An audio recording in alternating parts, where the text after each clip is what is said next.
We are here in the vineyards at ZD Wines in the Napa Valley, where they are about to kick off their 50th harvest. I am so psyched to be joined by Brandon deLeuze. My grandparents started this thing 50 years ago in the Sonoma Carneros on a shoestring. It was very different back then.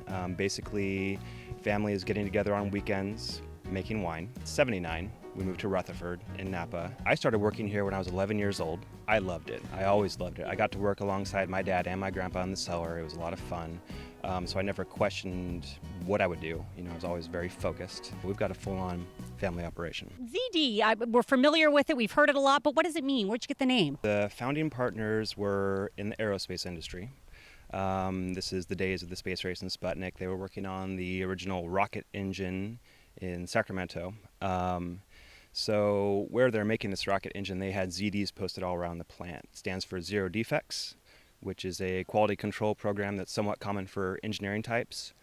So that and their last names, deLeuze and Zapponi, the Z and the D, they just went with ZD Wines. One of the things that I think is really neat about you guys, you are certified organic. A lot of what we do come from my grandpa's days and kind of setting us on a certain path. Since you are organically farmed, I can just go ahead and pick a grape off. We can pick a grape off and taste it. And what would we be tasting?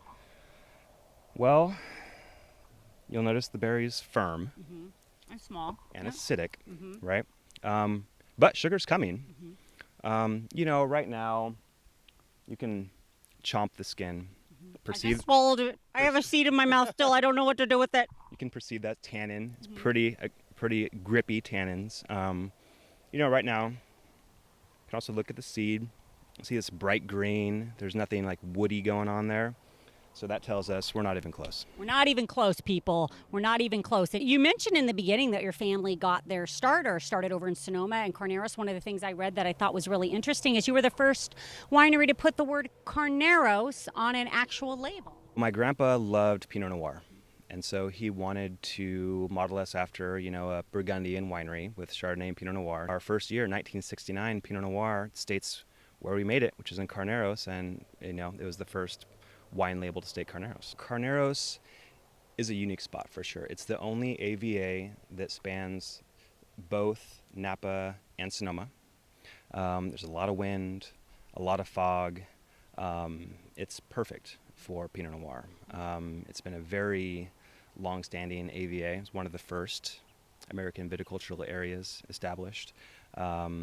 And, you know, makes a beautiful wine. And it's delicious. You have a couple different wines here. You have a Chardonnay, you have a Cabernet. We're in a Cabernet vineyard. You also have like kind of this, the grand poobah, if you will, called the Abacus. So Abacus is our grand poobah. You know, we say it's our pinnacle wine. It's totally unique, kind of an invention that my dad and my uncle kind of thought of one late night while drinking too much wine. So what we're doing is we're combining the complex characters that you only get from aged Cabernet with the bright fruit that only comes with young Cabernet Sauvignon. So it's a multi-vintage blend of every reserve Cabernet that we've ever produced, going back to 1992. So that puts 20 vintages of reserve Cabernet in that bottle. Wow, that's amazing. And that's sort of like what they do in Portugal with port wines, and they kind of blend it all together. And you guys are doing this with a still wine, which is kind of unheard of. Right, yep. And we also take our artistic license and really don't follow any rules in terms of the blending. Awesome. And people are looking at the table and they're going, okay, what's going on here? I see the red wine, I see the Chard, but what the heck is happening with the sparkling wine? We've never done bubbles, and we've obviously been thinking about this 50th anniversary for many years, so we wanted something to pop for our 50th anniversary. So lucky to have stepped into the situation where my grandparents started this company with the hope of passing it on.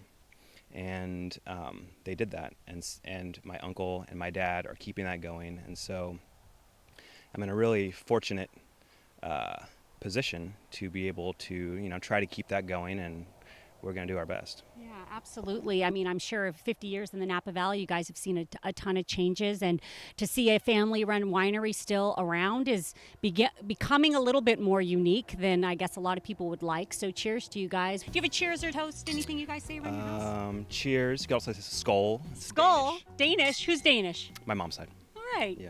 Skull.